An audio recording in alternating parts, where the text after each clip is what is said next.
Good morning विद्यार्थियों। हमारे इस यूट्यूब चैनल में आप सबों का स्वागत है। जैसा कि आप सभी को पता है, हम लोग गणित विषय का अध्ययन कर रहे हैं, जिसमें हम लोगों का अभी जो चल रहा है वो है प्रश्नावली 9.1, जिसमें हम लोगों ने पिछले के वीडियो में प्रश्न 8 तक हम लोगों ने सोल्व कर चुके थे। आज जो हमारा यह वीडियो है वो प्रश्न 9 को लेकर के है। यानी कि हम लोग इस वीडियो में प्रश्न 9 का अध्ययन करेंगे, जिसको हम लोग देखेंगे कि उसको कैसे सॉल्व किया जाता है। ठीक है, आशा करता हूँ आप लोगों ने पहले का वीडियो देख चुके हैं, और जो विद्यार्थी नए आए हैं वो कृपया कर पहले का वीडियो देख ले, ताकि उनको यह वीडियो देखने में आसानी हो। ठीक है, तो आइए देखते हैं कि प्रश्नावली 9.1 का क्वेश्चन नंबर 9 क्या कहता है। ठीक है, कहता है कि मीनार के एक पाद बिंदु से मैंने आप लोगों को पहले ही बताया है कि क्वेश्चन को क्या करना होता है, पहले अच्छा से समझ लेंगे। अगर हम लोग क्वेश्चन समझ लेंगे तो आसानी से हम लोग उसको क्या कर सकते हैं, सोल्व कर सकते हैं, उसमें ज़्यादा परेशानी नहीं होगी। तो मीनार के एक पाद बिंदु से एक भवन के शिखर का जो उन्नयन कोण है, यहाँ पे बात क्या हो रही है, एक भवन की और एक मीनार की और एक भवन की। ठीक है, तो मान लिया जाए, हम लोग पहले उसको समझते हैं। मान लीजिए यहाँ पे एक भवन है, ठीक है, और यहाँ पे एक मीनार है।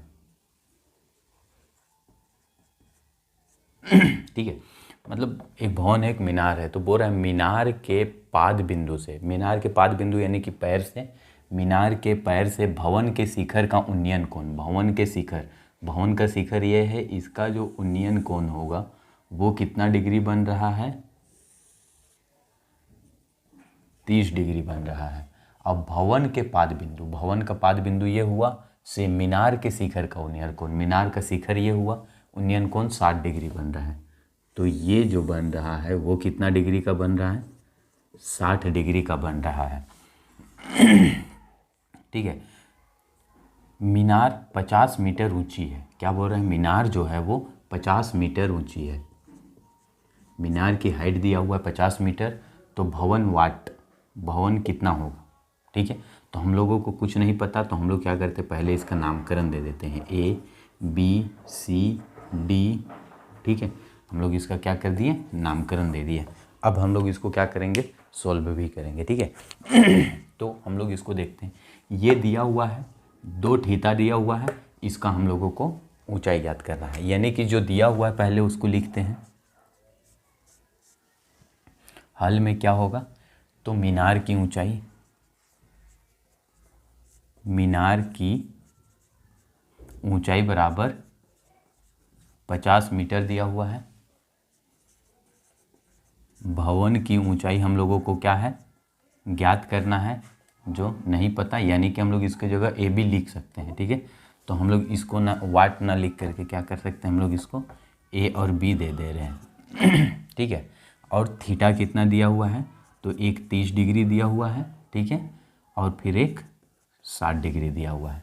ठीक है, तो हम लोग क्या करेंगे, देखो सबसे पहले क्या होगा ना, समझो यहाँ पे क्वेश्चन। अगर हम लोग इस त्रिभुज को हटा देते हैं, अभी आप लोग इधर का त्रिभुज को सिर्फ देखिए, मीनार की तरफ वाला, तो मीनार के लिए ये ऊंचाई दिया हुआ है, तो हम लोग इस आधार को ले लेंगे। ठीक है, ये आधार अगर हम लोग निकाल लेते हैं तो हम लोगों को क्या होगा, इस त्रिभुज को लेकर के, देखो यहाँ पे आप लोग थोड़ा सा, कि इस त्रिभुज, अभी ये त्रिभुज को लेंगे तो इस त्रिभुज के लिए आधार मिल जाएगा। तो आधार और लंब के साथ हम लोग क्या कर सकते हैं, tan थीटा निकाल सकते हैं।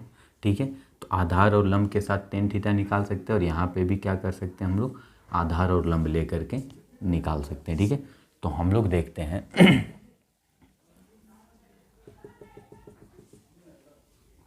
ठीक है, तो हम लोग पहले लेते हैं मीनार वाला। तो मीनार क्या है, 60 डिग्री, तो tan 60 डिग्री, tan 60 डिग्री बराबर क्या हो गया, P/B। अब tan 60 डिग्री इस थीटा के लिए, ये हम लोग का त्रिभुज है, तो P तो हम लोगों के लिए 50 हो जाएगा, और tan 60 डिग्री का मान कितना होता है, तो tan 60 डिग्री का sin 60 डिग्री का देख लेते हैं, √3/2, और इसका क्या होता है, 1/2 होता है। 30 डिग्री जो होता है वो 60 आ जाता है, 1/2 होता है तो 2/, हो जाएगा। तो ये सिर्फ क्या हो जाएगा, सिर्फ √3 होता है। ठीक है, इसका क्या हो जाएगा, √3 हो जाएगा, तो √3 बराबर पी कितना दिया हुआ है 50 और बी हम लोगों को क्या दिया हुआ है नहीं पता, तो हम लोग बी सी रख देते हैं। ठीक है, बी सी लिख सकते हैं, क्रॉस मल्टीप्लिकेशन हो जाएगा तो √3 BC बराबर 50 और BC बराबर क्या हो गया 50/√3 और BC को हम लोग अगर हल करेंगे रूट हटा के तो क्या हो जाएगा 50√3/3 हो जाएगा। ये शुद्ध रूप में है। शुद्ध रूप में कैसे लिखते हैं आप लोगों को तो स्पष्ट रूप से समझ में आ गया, यानी कि हम लोगों को यहाँ से यहाँ तक की दूरी मिल गई, ठीक है, जो दोनों के लिए इक्वल है। तो अब हम लोग भवन की ऊंचाई याद कर सकते हैं। ठीक है, इसी प्रकार यहाँ लिखेंगे हम लोग, इसी प्रकार क्या हो जाएगा, लेंगे हम लोग, साइन नहीं लेते हैं, tan लेते हैं। ठीक है,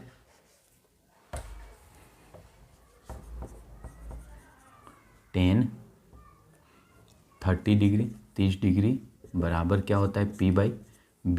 tan 30 डिग्री का मान क्या होता है, tan 30 डिग्री का मान क्या हो जाएगा, तो साइन 30 डिग्री का मान 1/2 इंटू कोस 30 डिग्री का मान क्या होता है √3/2 यानी कि 2/√3 यानी कि 1/√3 होता है इसका। ठीक है, 1/√3 बराबर P कितना दिया हुआ है, तो ये तो P हम लोगों को AB है इसके लिए जो हमें निकालना है, और B क्या दिया हुआ है, ये BC क्या हो गया, हम लोग निकाले अभी 50√3/3 ये दिया हुआ है। हम लोग इसका क्रॉस मल्टीप्लिकेशन कर देंगे तो AB√3 बराबर क्या हो जाएगा 50√3/3 गुना में है भागा हो जाएगा, यानी कि AB बराबर 50√3/3 इंटू 1/√3 हम लोग लिख सकते हैं इसको डायरेक्ट गुना में। यहाँ पे दिक्कत तो नहीं है, और ये √3 के साथ ये √3 कट जाएगा। ठीक है, √3 के साथ वो कट जाएगा तो फिर क्या हो गया AB बराबर 50/3 हो जाएगा, और यही हम लोगों को क्या हो जाएगा आंसर भी हो जाएगा, क्योंकि ये कटेगा नहीं। तो हम लोगों को AB कितना आया 50√3, और AB क्या है भवन की ऊंचाई, तो हम लोग लिखेंगे इस प्रकार, भवन की कुल ऊंचाई बराबर कितना हो जाएगा 50/3। ये आप लोगों को पूर्णांक में भी दे सकता है, तो पूर्णांक में देगा तो कितना हो जाएगा, तो 3 एका 3 हाथ में बचा कितना 2 20 हो गया, 3 छक 18 बचा 2, तो ये भी आज दे सकता है, चाहे ये दे चाहे ये दे, दोनों आंसर रहेगा। ठीक है, इतना में भी आप छोड़ सकते हैं, कोई दिक्कत नहीं है, ये भी लिख सकते हैं, कोई दिक्कत नहीं है, दोनों क्या है इक्वल है। ठीक है, तो आशा करता हूँ आप लोगों को ये समझ में आ गया होगा।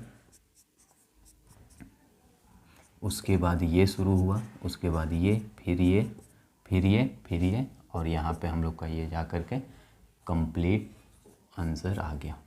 ठीक है, आप लोग इसको उतारिए।